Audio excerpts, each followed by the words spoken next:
Welcome my friends, this is Maniacal Incorporated, and today we're going to hack the Matrix space and overwrite the RAM console. This is SPELLHACK, which is coming out in just under a week's time.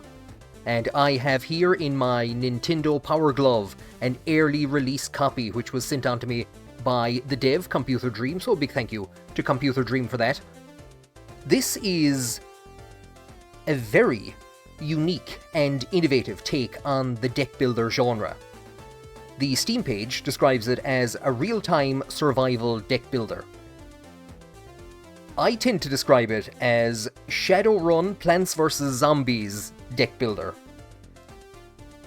We're going to see some tactical aspects. We're going to see... the best thing to do is just to play it. But before I get into playing it, a couple of things to point out. First of all, this game is coming out on the 19th. On the 18th, if you happen to be in New York City, there is a launch party for the game.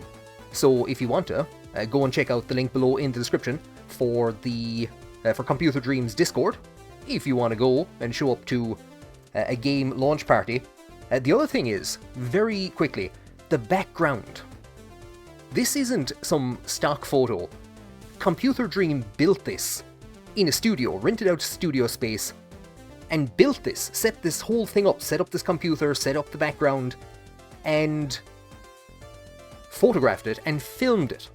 Because we're going to see it at times, the camera is going to pan back from the computer, and there's going to be lights flashing.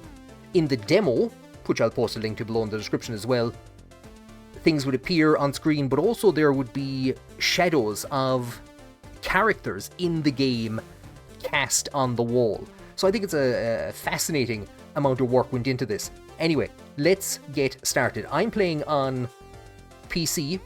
The recommendation is that you use the console. I never do what I'm told. So I'm playing on PC. Here's SPELLHACK. I've played a bit of this. I played through a bit of the story mode, and then cleared the save when I died.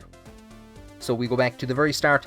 It's easiest to go through the tutorial because we have some time pressure.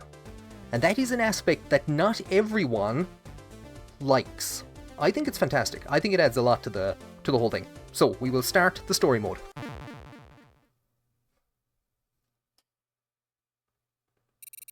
Welcome to Doom City. An urban sprawl plagued by chaos and illicit magic, the best type of magic, ruled by all-powerful megacorps. You are a spell hacker, a user of the arcane sciences, and a slinger of technospells. Computer Dream has said that if you call the things that you use, if you call them cards, he will be very upset. So I'm going to call them cards, instead of calling them spells. So we have an incoming transmission. The animation is fantastic. You get this brilliant kind of 80s, early 90s vibe of memory constraints. That there's only enough memory to show like very simple images like this. So we're initializing a secure connection, and here is Neon. Hello, good evening, spell hacker. I am known as Neon. My organization deeply appreciates you coming out of retirement for one last job. So the job, protection. We have a portal that we expect our competitors will attempt to interfere with. I will circle back soon. No, don't say that. I hate that. Thank you. Stay compiled out there. Company jargon, circle back. So they're loading the spell drive. Spell drive ready to activate. Activate. You could actually go into standby if you wanted to. Incoming transmission, Pixie. Ugh, bogus. So would it kill you to run a defrag once in a while? So we get a bit of a story here. Pixie's going to kind of guide us through the tutorial. They're shocked that Maniacal has hired us. So we'll need to protect their portal from enemy corpo warfare. So this is where the kind of the Plants vs. Zombies aspect comes into the whole thing. So they're asking, how rusted are we? We could go straight into the game, but I'm going to play the tutorial. Because this is the only time where the time constraint doesn't apply. So they're telling us that this is the cyber field. We have two worms on the field, they usually appear in the middle of the field. So we have our lanes, and creatures are going to appear in the far left lane, and they are going to proceed lane by lane by lane to the right to try and attack the portal, which is the big swirly that the arrow is pointing at the moment. You can see at the top, the portal currently has 5 hit points. Next to that, there is 3 empty containers for blood, so every once in a while we'll see a creature with a red circle around it. Killing that creature will give us blood. And then next to that we see the energy that we have. So the spells, they cost energy. Sometimes they cost an additional, or an additional sum of blood, or they cost blood instead of energy. And that's why that's a kind of a tactical aspect of targeting these creatures. Anyway, we'll continue on. So we have our time in the top left. When it hits, I think it's 8 a.m. I actually forget, is when the round ends. And then we have mods, which are kind of temporary attack bonuses, I suppose. So the spells are going to deal like 1 damage, 2 damage, and if we have a mod, it will deal that additional amount of damage. So you're going to have to prioritize the cards as you play them. There's a fantastic level of depth and complexity to this. So we'll continue on. There's our enemies. So they're going to move from left to right. The one on the left has 5 hit points, and the one in front has 3. They'll deal 1 point of damage to the portal if they get there, and they'll be destroyed. Then again, there's some creatures that will deal more, and there are some creatures that won't get destroyed. So here is our Technospell. Costs 3 energy, and it'll deal 2 damage. And it costs no blood, which is also good. And if it doesn't specify how it targets, it hits the closest enemy in a lane. So you can have multiple enemies stack up in the lane. And that spell will effectively hit the one at the bottom, the one closest to the screen. So there's telling us about the blood and the energy.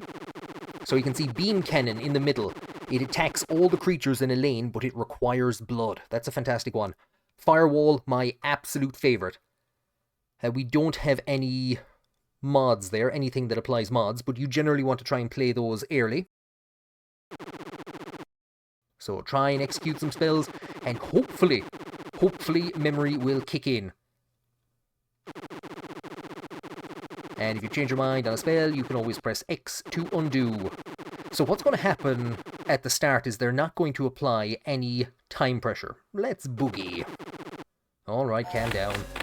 So we have threat level across the bottom, and what we're usually going to have, you can just barely see it at the very far left of the threat level, is the little yellow bar. That's going to fill up, and once that gets to the end, the round will end, the turn will end. So you have a limited amount of time in which to carry out your actions. So it's going to put time pressure on you. I quite like it. This isn't a Belatro or a Slay the Spire, where you get to sit there and calculate and think, do I want to? No.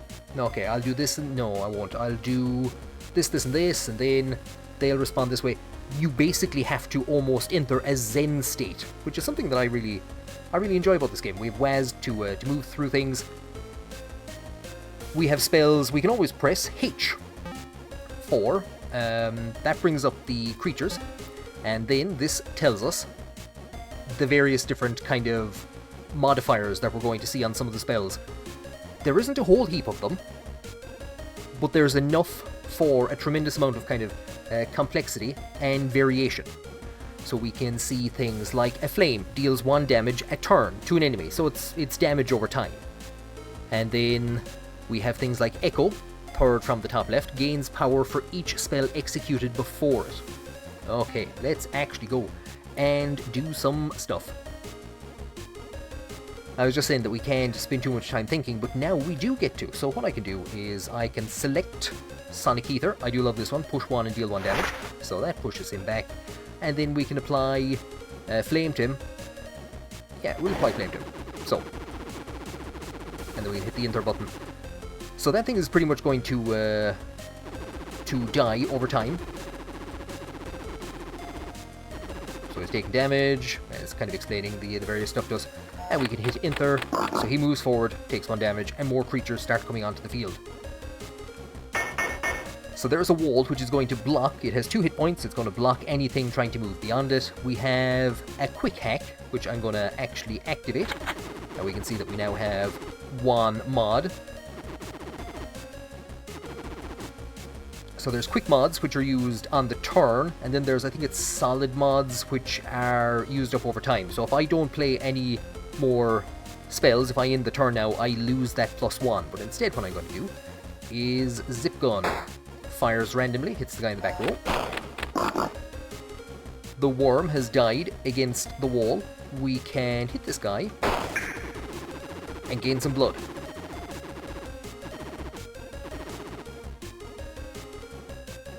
Now, there's not a hope in hell that I'm going to be able to actually, like, talk and play at the same time when the threat level starts. We're in a bit of a position here. I could play this quick mod, but then we won't have enough for the Sonic Ether, so I'm just going to take the Squirreler, gain 1 energy on your next turn, and end. So you're able to push creatures back.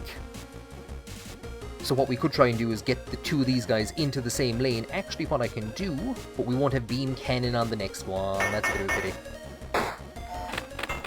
So we're going to see that the front pig attacked the wall, and the pig that was behind him has moved forward. And I should actually see what is... So the boar, nothing special about the boar. So the worms come up in the middle of the field, and there's a variety of other creatures that can appear and mess up your run. We'll take the quick mod, so that'll now deal 3 damage. Get some energy on the next turn. And they're slowly going to remove the limithers, so they'll move towards the portal whether you're ready or not. Uh-oh, there's that timer at the bottom. Oh, we need to move quick.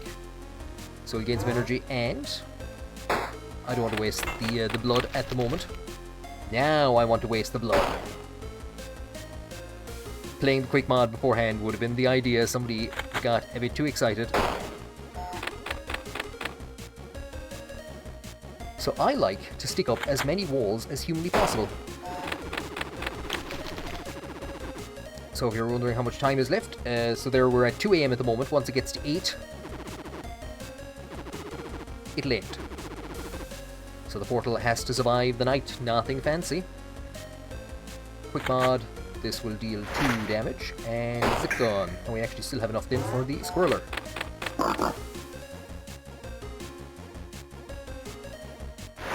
Pushing things is always great, and then just stick up a wall, so it keeps them from moving. It'll kind of interrupt them from time to time. Want to know how to check the portal stability? Sure, it's up there. So we can line them up. Get that quick mod, first of all. It is possible to, like, select lanes accidentally that have nothing in them. I know that from experience.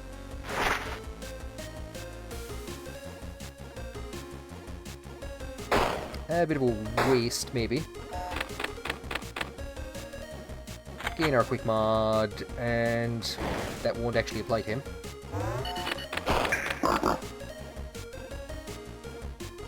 So gain our quick mod again.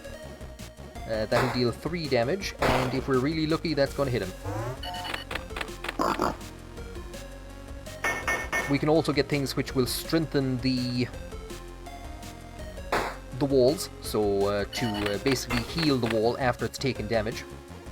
So again, take that quick mod. So this will now deal 3 damage.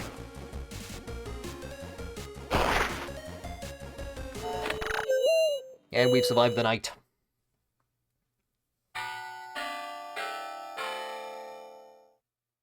So you've repelled the simulated Summon Beast Assault. So that's the actual gameplay of the battles. Now we're going to see what we do in between. Let's head on over to the daytime map. So here is Doom City. You can scan areas for info, then hoof it on over to improve your spell drive. Highlighting the only option right now, Ritual Hill. As you hopefully remember, you'll unlock other locations as more data flows through the portal.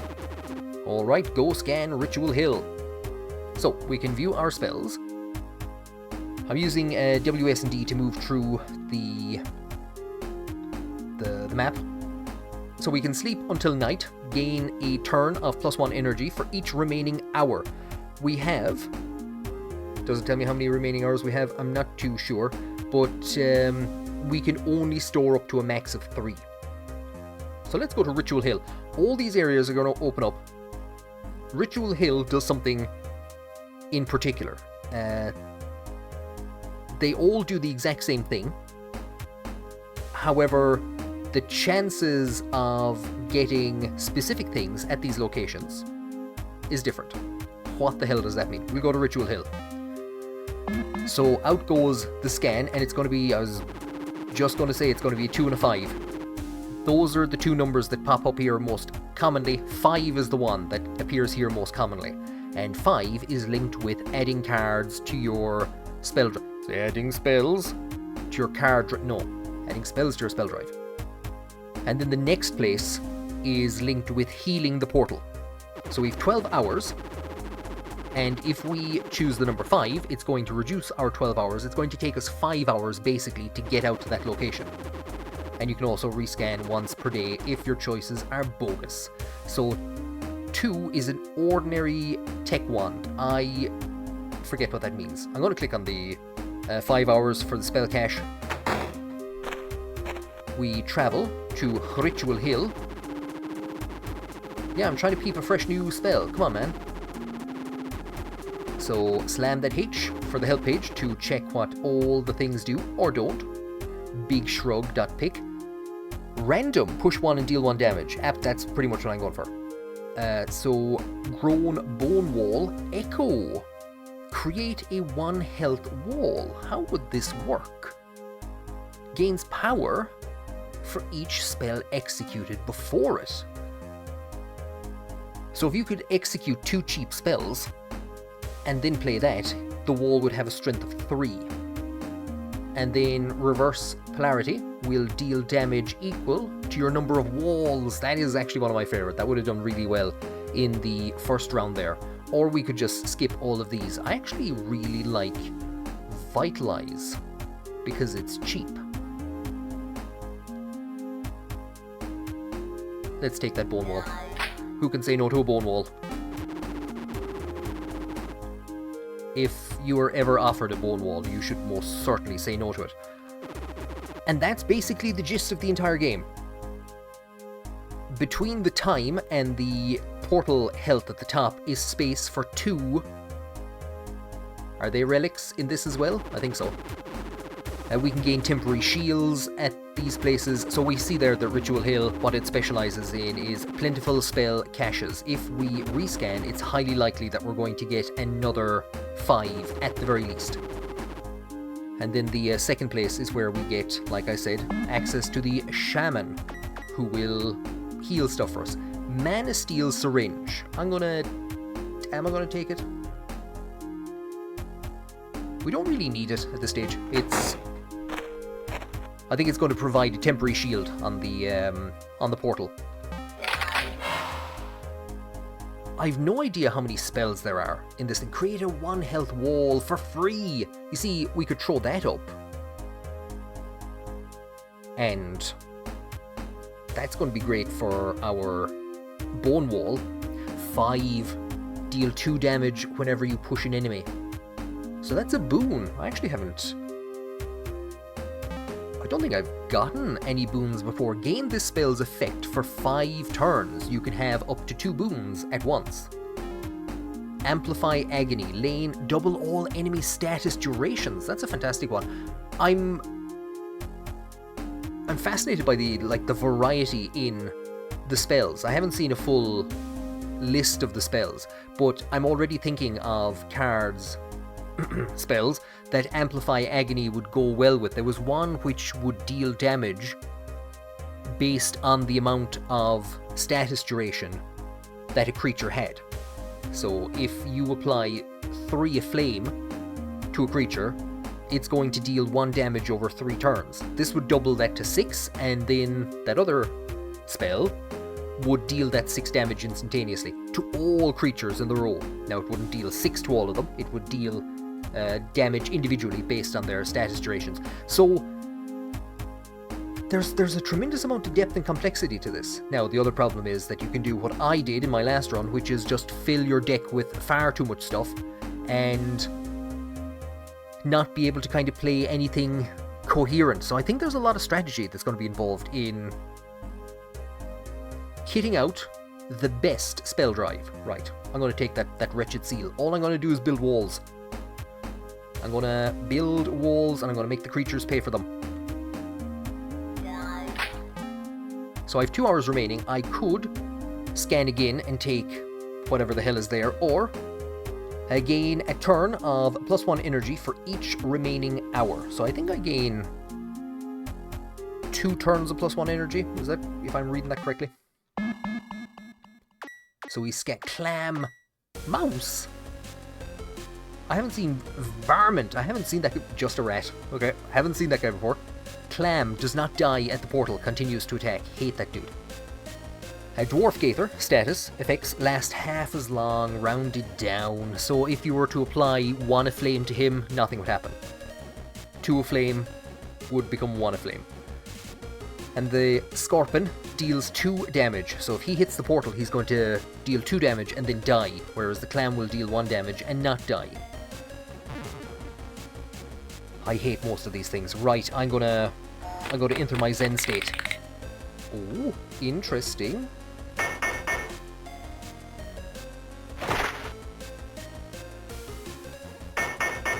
Interesting. Random, and deal some damage, and we'll gain some energy on the next turn. So, create a wall. Gain that quick mod. We'll be able to do this. We won't be able to do the 2 of them. This will deal... No, it won't deal 3. We can create another wall. Actually, I should be trying to do that.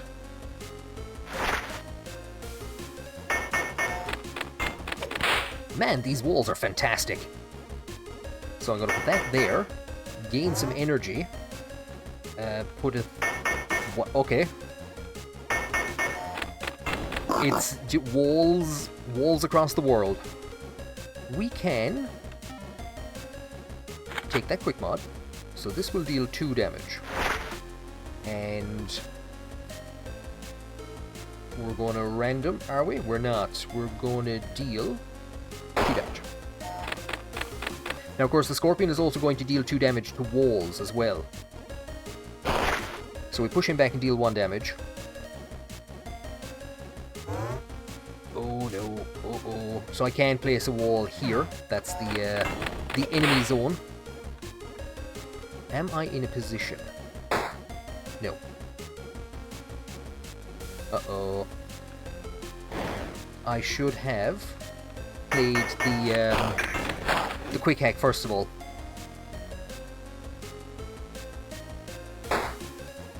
Dibbles.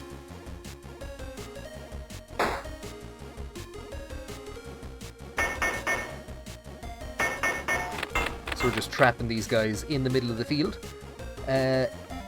Quick hack first. Always the quick hacks first. Always the quick hacks. This is a chaotic scenario. Quick mod. It's a bad... Do you know what? Will I? Yeah, sure. I'll take this guy out instead. So I can push, and that will kill him. I can create a wall for free, and then we're gonna play that and put you there. We should have a chunk of blood.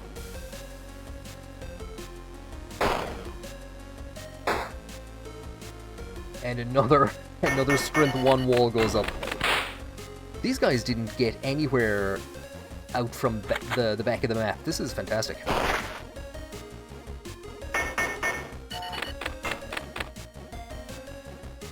So we have our quick mod. Oh, I don't have the blood. I was wondering why I couldn't do anything else. So he's going to take down that wall single-handedly.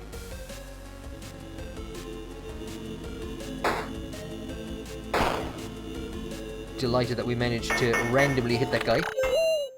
Fantastic. That could not have gone better. Look at this for walls. Boys, oh boys. Oh.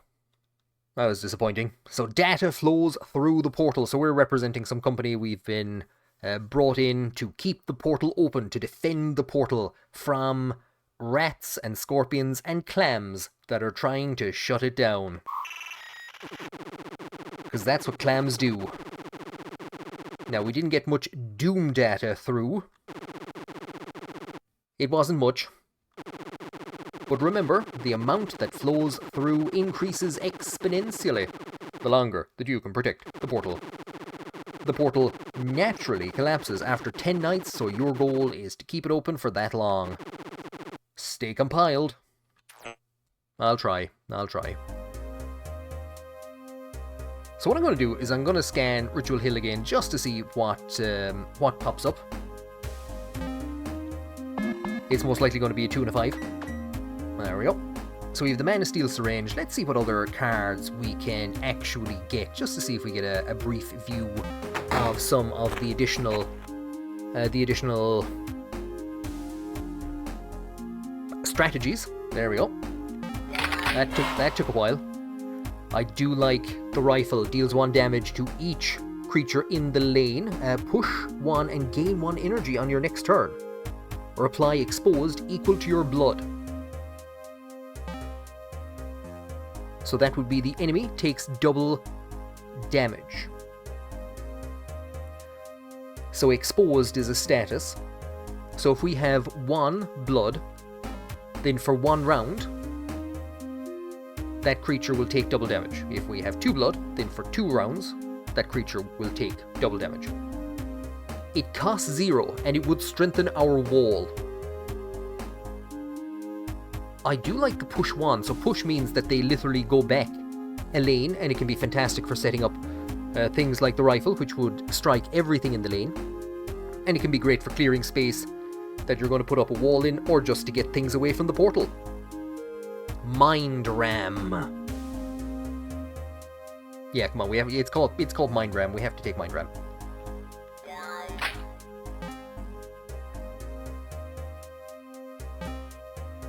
We'll scan again. Is it a 2 and a 5? It's 2 2s. So a 2 isn't always going to be a Mana Steel Syringe. We've no idea what a static pool is, or a Mana Steel Syringe is. What do I want to go? We'll check out the static pool. So you'll need to sacrifice your spell drive's energy to access the blood. So start with 1 blood, but 3 turns of -1 energy, or we could walk away with your energy reserves intact. You know what? I'm going to take the blood. I'm going to take the blood. You drain your spell drive to gain blood.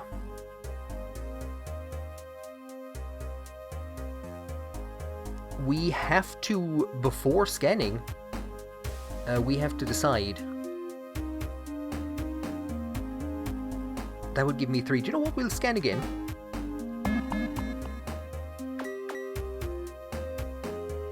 So it's another. It's got to be another 2. I'm going to take the 2, and I'm going to walk away. And that gives us 3, so we can sleep through the night. Let's see what creatures we're up against. Cheetah deals 3 damage but moves back 1 space with hit. Boar, nothing special about the boar.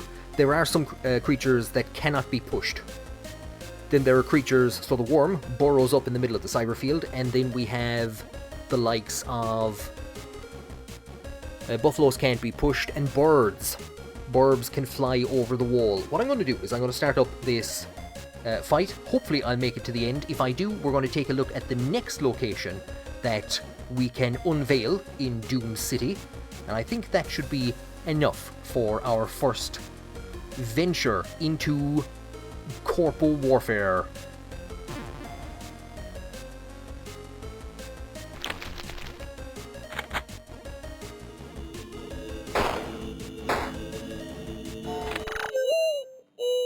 And another glorious victory. We don't have as many walls at the end as we had the last time. Took no damage.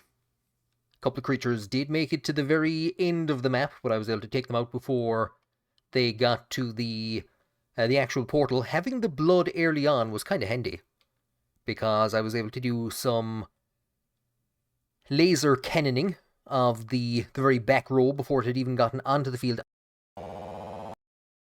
Okay, a bit better. We got 1% the last time. Now we got 2%, so we're up to 3% total. And we have a new location, Deep Town. So I'm going to take you guys down to Deep Town for our final look for today at the world of Doom City and SPELLHACK. I will be playing a lot of this over the week ahead on Twitch, so do go and check out the channel if you want to see more of this, if you have any questions. The Careless Shaman.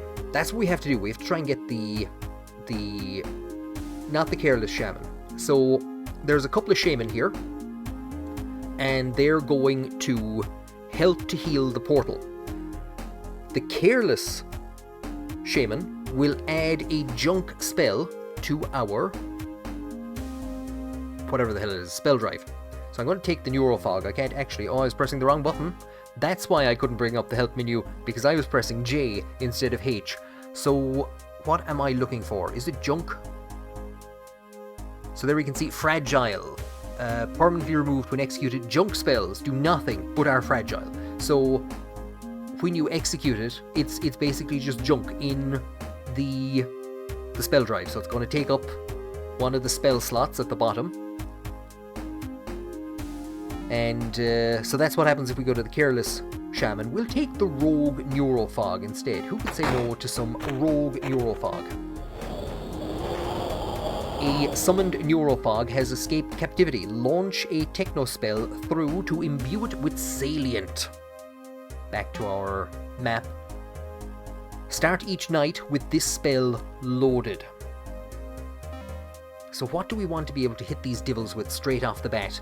If we had a relic that constantly gave us blood, we might be able to use that to constantly prep laser cannon. Sonic Heather is one that I love. Do you know what we could do? Our beam cannon. Stick up a firewall right in front of the devils and slow them down right from the get-go. I think that's probably what I'm gonna do. Sure. So that now becomes Salient. Give me the Shaman. Give me the Shaman. Juvenile Blade. So I'm going to click this just the way we get the actual text. So the Juvenile Blade has much to learn. It can only remove a randomly selected Technospell. So we could remove the spell that I just applied, Salient to, or decline the blade. Step away from the blade. Slowly. I love the lore and the world that Computer Dream has created. I know somebody on the discussion page on Steam asked, is this from like a homebrew? Because you think there isn't really much that you can do with the cyberpunk or the Shadowrun aesthetic. But I'm fascinated by like the kind of the characters he's created here. The Shaman. Shaman is the best. We need the Shaman. Give me the Shaman. God damn it. Gain blood by sacrificing energy. We'll go for the Mana Steel syringe just to show it off. The syringe still has some juice squirted into the portal. Ew. For a temporary shield. The electro magic does its work. So there used to be, I think in the... And it might still happen in the demo. Maybe it still happens here, but for something different. The camera would actually, like, zoom out, and effects would happen in the background. We'll give Deep Town one more go. The Wandering Shaman! My favorite dude in this entire game. Maybe there's people here that I will rather over this guy. The artwork for this guy is absolutely fantastic. Are you ready to meet the Wandering Shaman.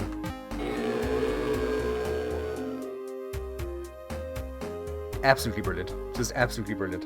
Look at this dude. Look at this shady dude that we've met down an alleyway. The shaman, or shaman, will heal the portal. But why?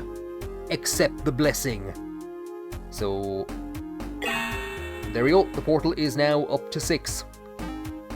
So you can see that, and this is indeed what this place is expert at, or it's what its expertise is. So if we want to add spells, we come to Ritual Hill. If we want to get the shaman to heal the portal, we head for Deep Town. Shaman likes to hang around in Deep Town. And once we get up to 11%, so I think we're going to get like 4% the next time round. I think it's doubling. It's going up exponentially. So within a couple of combats, we'll be up to like 71% with the whole map unlocked. By the time we actually hit 10 battles, I think we'll get us to 71% or 10 days. So we're on day 3 at the moment.